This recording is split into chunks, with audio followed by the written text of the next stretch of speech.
let me have your email. I'll send you a quote. Or grab a time on my calendar. I'd love to schedule a call, something like that. Yeah, great question.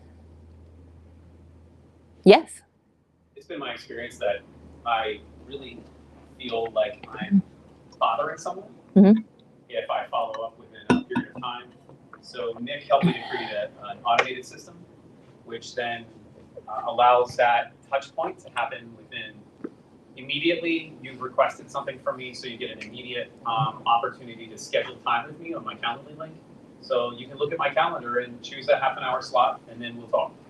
And then if you haven't responded within a day or two, you're going to get another automated response that says, hey, we still want to talk? I've been made aware right away that you've been requesting. At the end of the day, remember your customer is asking that of you.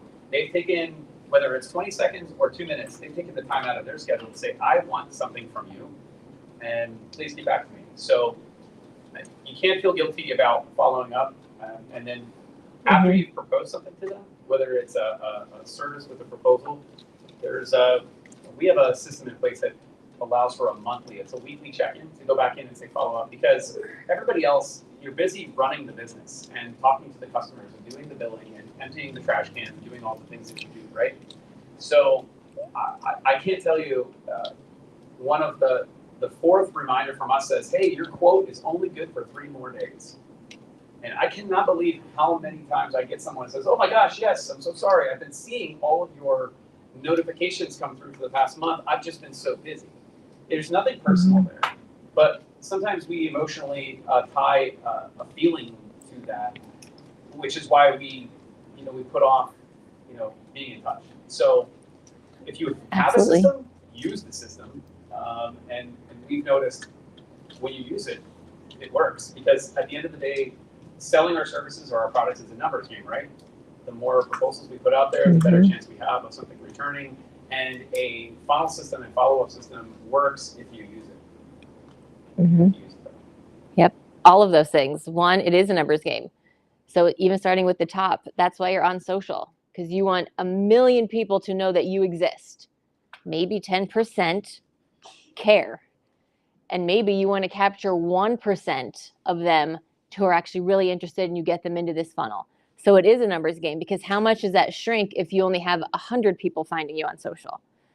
And then maybe 10 are interested, and now you have 1 in your email list, which isn't nothing. And that's where we start. But knowing that it's numbers. It's 100% getting in front of more people, getting your offer in front of more people so they know you exist, and you can find the ones who want what you're offering. And then the follow-up, even at the SBDC, when we have people sign up, we send an email right away. And we're like, hey, this is great. Grab a time on my calendar. Can't wait to meet. And then we might not hear from them. And then we'll send that second. We're like, hey, you still interested? Oh, yeah, I saw it. I got busy. So it's very common that a 2, 3, 4 follow-up is where you're going to get people responding and scheduling, hopefully learning more and purchasing. All right, so that is how you would start a very simple, easy, you can start it today when you leave here, funnel. If we want to dive into more what Mila was saying and a lot more what Norm was saying about really creating this robust system that's going to work in the back end, here's one where you can create a landing page. So if my offer is $25 off your first cleaning, and I create in my website a little page that says about the offer, it says what I do when I clean, and then all you got to do to get this coupon, give me your name and your email. So you create that, and then now that's where you're driving the traffic to. So when you're running ads, that's the link. We're not sending them to your webpage. We're not sending them to your Facebook or your Instagram. We're sending an ad that specifically says, get $25 off your first cleaning, to a page that specifically says, here's how you get $25 off your first cleaning. Fill this out. When they hit send, your system in the background is automatically going to trigger what you told them they would get, which is that $25 off coupon code, along with a link in the email that says, schedule our consult call, schedule our consult visit. Here's how you get your custom quote. So you're constantly telling them exactly what to do. You're already building trust because your ad is going to look and say the same things that the web page is going to say, that your email is going to say. They're the same colors. They have the same logo. They're using the same verbiage. One doesn't say save 20% and then the other one says $25 off. Everything says the exact same thing. So you're building trust as they're going through and entering this funnel. And then if you don't hear anything from them, it can be a follow-up. Hey, I have an opening this week. Are you still interested in booking? And then you have this list now so that in a month or 2 months, you can send them your spring cleaning checklist. Just a free spring cleaning checklist because we're friends, we're buddies. So now you're top of mind. You're not asking them to buy anything. You're providing them something of value based around your industry, but not something that you sell. So you're not cutting out something that they would buy from you. You're just being nice. And then you hit them with, hey, back to school sale, back to school house clean event.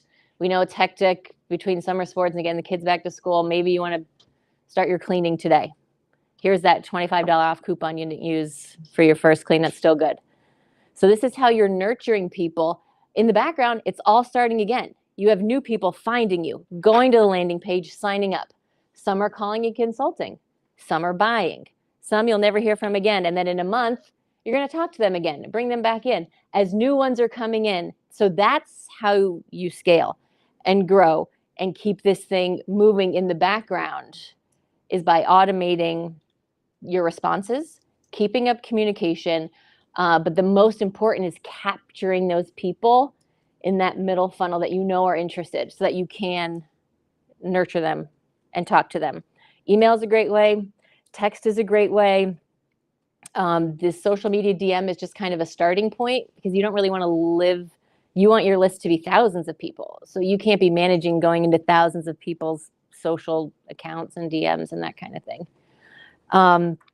If you're looking to start, email is the cheapest way. There's a program called MailerLite, and it's free up to your first 500 email addresses. Texting, you're looking at about $40 a month to start, give or take, and you'll need a number. So if you want to start building that, I'm actually doing a more in-depth email marketing class on Monday at noon. It's a webinar. If you guys are less interested in diving into the email end of it, I'm going to go into a little more of the technical stuff of how you set something like that up. And then again, your follow-up system on this. Does anyone have any question on this versus the social media one, or how this could or couldn't work for you guys? No? Great. That's the end. 48% of people never follow up even once. I probably shouldn't say people, I should say businesses. So even if you're following up one time, you are ahead of the game in your industry. And 80% of sales do require at least 5 follow-ups. So hopefully that helps ease your mind or your nerves a little bit when you're following up 2 or 3 times, that's just really the nature of the follow-up system, and you're not bothering people. And if you are, especially once you get into the email programs and the text programs where you're using the program, there's an unsubscribe at the bottom. Like, they can leave. It's okay. You won't hold them hostage. So essentially, if this felt a little overwhelming at the end, just remember, where do I send people? What do I want them to do? And then how do I follow up? If you can get really specific on that, you'll really be able to work that funnel and turn those followers from your posts into some sales for your business. Questions? Yeah, shoot. You're seeing a barrier in where you want people to book now, you have the system set up, and people just aren't booking yet, or they're not on your group. But what is your next step from there? Is it relooking at your landing page, or what is? Yeah. So where are they getting hung up? Are they making it to the landing page? So you'll have a lot of data to see, are they clicking through the ad to get to the web page? And if it's no, then we need to rework the ad. If they're getting to the landing page and they're not filling out the form, then we need to look at the landing page. And something as simple as the CTA, which is the call to action, whether it's buy now or learn more, can be impactful. Whether it's a savings versus we make wedding planning easy versus save $100. Those types of things. Does that answer your question? Yeah, great. And then once you have them, if you're emailing them and they're not converting, there's a couple things. You can test your emails as well. A/B, if you're not getting opens, you can test your subject line, test your buttons, and then eventually you will cycle out and clean your lists. Ultimately, there will be percentages that just never buy, and you can kick them out as to not be sending them things after 6 months or after a year. If no one's opened your email, you can kick them out, and that's okay, because it's a numbers game, because we have this going in the background and it's constantly churning. Okay. Do you have, I was going to say, do you have any tips for someone who is really, maybe has some anxiety about follow-ups? Has anyone ever experienced that here in like following up, whether you've been asking someone for a donation, asking them for their business, or asking them to consider your product? If you've ever done those things and asked someone to buy from you or donate to you, to your cause, has everyone here encountered some sort of anxiety or a feeling about that at one time? Okay, so everybody's nodding their head yes, except for Dave Tamkus. He's unabashed. Yeah. Do you have any tips on how to maybe get over that hump and how to get past that feeling of, ooh, I have to follow back up with them now? Yeah. So ultimately, two things. One, I just recommend being as casual as your industry allows. People work with people. They don't work with businesses or brands. They work with people. So you can talk to them casually and you're like, hey, I'm just following up. You reached out 6 weeks ago. You're asking about this. I'm happy to do it. But also, if you want me to not, we can do that. Like, you can have a conversation with them. Everything doesn't have to be super, super formal. And also, as far as that, I don't know about this, I would imagine that you guys are experiencing that a ton as small business owners. Like, not just about the follow-up, but about everything that you post, every quote that you send out, you have that barrier a lot. And ultimately, you know what you have to do, and you just have to do it. And we're lucky now that with AI, with ChatGPT, if you're not great with words, or you don't feel like you're communicating well, or you don't want to sound a certain way, you can talk to that. You can let that be a tool to be like, here's what I want to say. I don't know how to say it. It needs to be really short because it's a DM and I don't. So that can be a tool to help you sound the way that you want to sound, if that's what's holding you back. Yeah. Nice. Is there a recommended time on follow-up? Like, you had your schedule, it was all within 7 Yeah. days. Yeah, so this was one for the cleaning business, right? If you're selling windows, or if you're selling corporate coaching or speaking event, right? That could be over a year. So I definitely immediate, within the same hour, day minimum, like day for sure. A follow-up 2 or 3 days later. And then from there, kind of gauge, should it be next week? Should it be every 30 days that you're checking in? Nora mentioned every week. It's going to be different based on kind of your, like Mila in travel, that could be very time sensitive.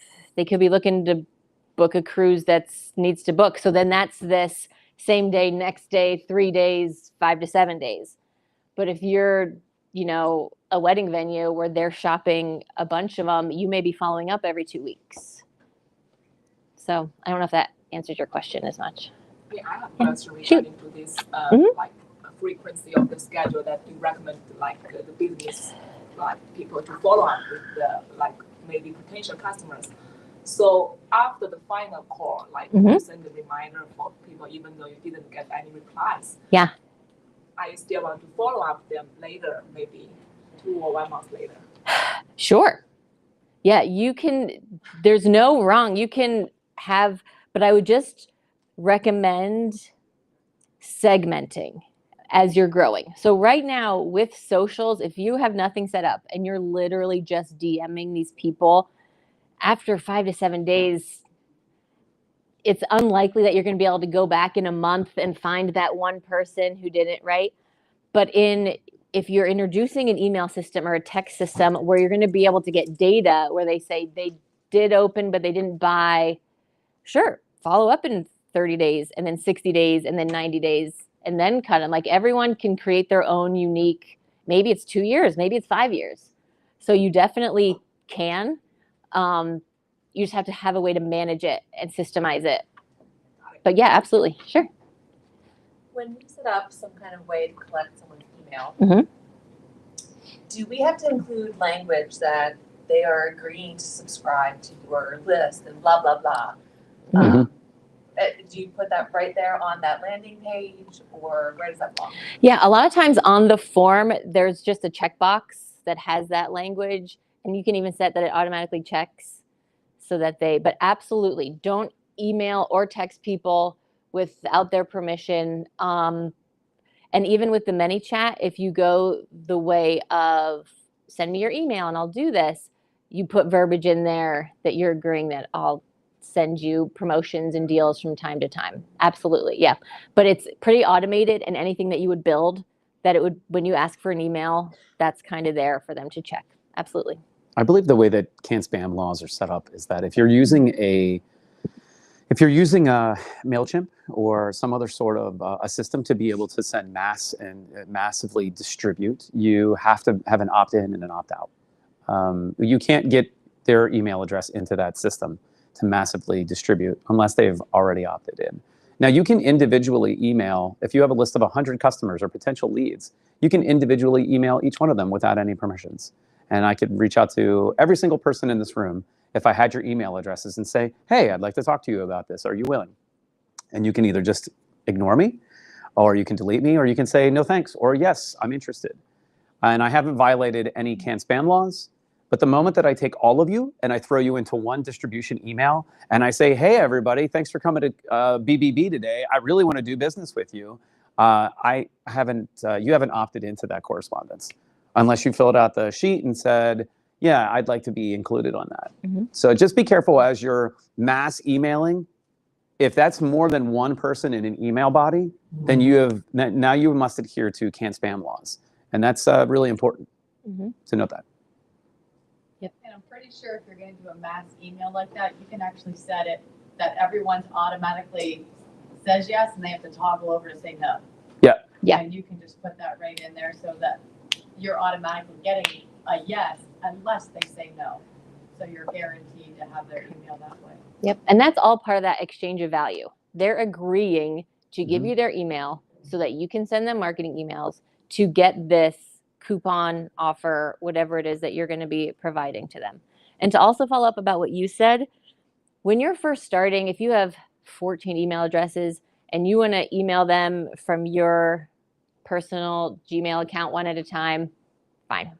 I wouldn't recommend that on a huge volume level, because once people start blocking your address and saying that your address is spam, that's going to affect your deliverability on that email address for the actual business that you're doing. So you do want to set up an email and an email account if this is the route you want to go. If you want to start today and you have 10 people, yes, get the ball rolling, get a sale or two that makes sense to invest in the system that does this, but that's not a long-term goal. Once you're into 100 emails and that sort of thing, you want to get it set up the right way. I have a very technical question. Okay. Based off of what you Yeah, said. those are my least favorite, but give it to me. So I have my Gmail account, but I also have like a Wix emailing list on my website, but they're connected. And so if I'm emailing people individually, which I think is okay, like I think I have permission from these people on my Gmail, but what if I don't? What if they block me? Is that like, do they affect one another? So yes and no. From what I know about the Wix, if you're using the Wix emailer, it does use your Gmail, but it adds on like a Wix sending domain. So, and you can test this. Go and fill out your form or whatever, send yourself an email from that and look at what the sending email address was. It's likely not just your Gmail. It's likely a Wix domain. There's going to be longer things added. So you're using Wix's reputation to send, which is a perfectly good place to start as well. But what you're going to want to do is get, what's your like web page name? WeSpeakAdvocacy.com. So ideally you would want info@WeSpeakAdvocacy.com so that it matches your URL. And then that way you'll be able to just use that for just the email, and then keep your Gmail for actual business correspondence. Because yes, it can. If you're sending out of Wix from your Gmail, that could absolutely affect that. But I don't think that you are. I think you're using their domain. All right. All right, everyone clap for Alicia. Nice. Thanks. Thanks, guys. And we'll email. I think Tim said he's going to put the slide deck online on the webpage. So you'll have it, and then we'll email it as well. And if you have any questions, email me. And don't report them spam. Yeah.